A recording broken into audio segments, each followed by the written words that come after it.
Christmas हर साल 25 दिसंबर को मनाया जाता है। ये दिन प्रभु यीशु मसीह यानी जीसस क्राइस्ट के जन्म की याद में मनाया जाता है। यीशु का जन्म बेथलेहम में हुआ था। क्रिसमस सिर्फ एक त्योहार नहीं, बल्कि प्रेम, शांति, दया और उद्धार का संदेश है। क्रिसमस मनाने का मुख्य कारण एक, यीशु मसीह का जन्म।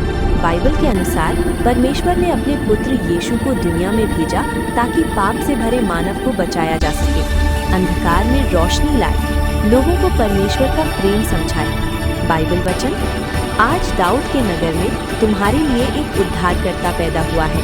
लूका 2:11। 2, प्रेम और दया का संदेश। यीशु ने अपनी जिंदगी से सिखाया, दुश्मन से भी प्रेम करो, गरीब, दुखी और बीमार की मदद करो, सबको माफ करो। इसलिए क्रिसमस के दिन लोग एक दूसरे को गिफ्ट देते हैं, गरीबों को मदद करते हैं, दिल से प्रेम और शांति बांटते हैं। 3, शांति और उम्मीद का दिन। यीशु को शांति का राजकुमार कहा गया है। क्रिसमस ये याद दिलाता है कि हर दुख के बाद सुख आता है, हर अंधेरी रात के बाद सुबह होती है। परमेश्वर हमेशा हमारे साथ है। 4, क्रिसमस ट्री और सांता क्लॉज का अर्थ। क्रिसमस ट्री हमेशा हरा रहने वाला पेड़ जो नई जिंदगी और आशा का प्रतीक है। सांता क्लॉज दया और देने वाले स्वभाव का संदेश, बिना कुछ चाहे दूसरों को खुशी देना। 5, क्रिसमस का सच्चा संदेश। क्रिसमस सिर्फ खाना पीना, रोशनी और सजावट, कपड़े और गिफ्ट तक सीमित नहीं है, बल्कि दिल को शुद्ध करना, प्रेम और माफी सीखना, यीशु के रास्ते पर चलना। अंत में क्रिसमस हमें याद दिलाता है कि परमेश्वर ने दुनिया से इतना प्रेम किया कि अपना इकलौता पुत्र दे दिया। यूहन्ना 3:16। इस क्रिसमस पर अपने दिल में यीशु को जगह दीजिए। शांति, प्रेम और खुशी आपके जीवन में जरूर आएगी। ईसाई विश्वास और इतिहास के अनुसार बालक यीशु यानी प्रभु यीशु मसीह का धरती पर जन्म कोई साधारण घटना नहीं था। ये परमेश्वर की एक महान योजना का हिस्सा था। नीचे इसे इतिहास प्लस उद्देश्य के साथ सरल भाषा में समझाया गया है। एक, ऐतिहासिक पृष्ठभूमि।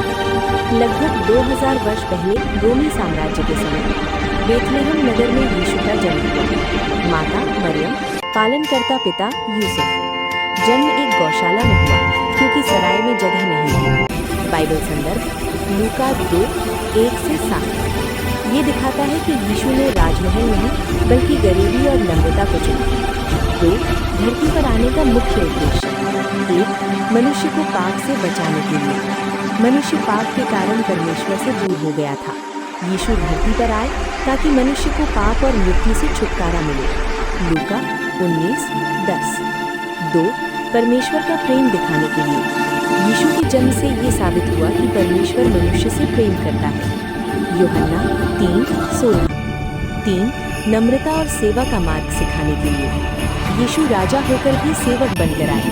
उन्होंने सिखाया, प्रेम करो, क्षमा करो, दीन दुखियों की सेवा करो। मरकुस 10:45। 4, भविष्यवाणियों को पूरा करने के लिए। पुराने नियम में भविष्यवाणी थी कि मसीहा बेथलेहम में जन्म लेगा। मीका 5:2। ये दिखाता है कि यीशु का जन्म इतिहास की योजना के अनुसार था। 5, अनंत जीवन का मार्ग खोलने के लिए। यीशु ने आगे चलकर लोगों को चंगाई दी, प्रेम और सत्य सिखाया, क्रूस पर बलिदान दिया, मृतकों में से जी उठा ताकि हर विश्वास करने वाले को अनंत जीवन मिले। यूहन्ना 14:6। 3, इतिहास में प्रभाव। यीशु के जन्म से ईसवी संवत शुरू हुआ। प्रेम, क्षमा और मानव अधिकारों की सोच बदली। आज भी करोड़ों लोग उनके मार्ग पर चलते हैं। निष्कर्ष, यीशु का जन्म इसलिए हुआ कि मनुष्य का उद्धार हो, परमेश्वर का प्रेम प्रकट हो, मानव जीवन बदले, शांति और आशा मिले।